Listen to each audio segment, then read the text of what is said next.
Beh, allora, guarda, se parliamo di quello che c'era intorno, ho anche alcuni ricordi ovviamente, e ricordo proprio questa sensazione di nuovo che c'era o almeno di un nuovo personaggio che c'era con Berlusconi, questo sicuramente me lo ricordo, però devo dire che ci sono due cose. Allora, uno è che io vengo da Bolzano, dove politicamente diciamo si vive in una realtà parallela sotto alcuni aspetti. Quindi tante delle vicende che magari in ambienti più centrali d'Italia erano molto discusse anche in famiglia, da me erano meno discusse sicuramente. Ovviamente la televisione è la stessa, quindi si seguivano, però magari erano meno sentite, perché noi ovviamente abbiamo il nostro partito, la SVP, che vince regolarmente le elezioni e c'è poco da fare. La seconda cosa è che io vengo da una famiglia dove ricordo benissimo che sono sempre stati molto attenti a non espormi, però a non buttarmi quando ero piccolo in queste diatribe politiche. Ricordo bene che c'era una mia amica a quell'epoca, quindi avevo 8-9 anni, che ogni tanto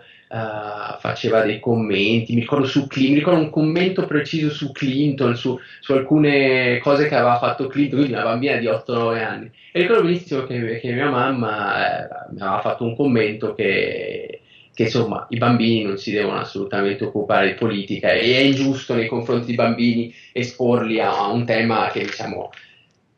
è più un tema dove uno si deve fare una coscienza propria e un'idea propria. Quindi questi due elementi, ero di Bolzano, in più vengo da una famiglia dove hanno sempre cercato di non influenzarmi o comunque di non espormi a temi politici quando ero piccolino.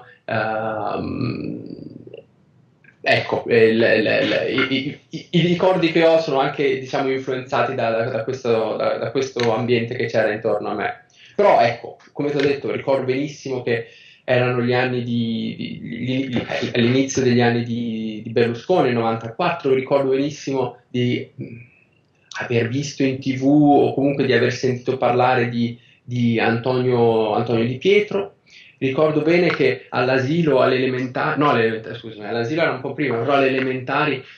si parlava di questo mani pulite che nessuno capiva che cosa fosse, cioè, mi ricordo queste battute di bambini, mani pulite le facciamo al bagno, comunque nessuno aveva mai capito che cosa fossero concretamente queste mani pulite alle elementari, però era un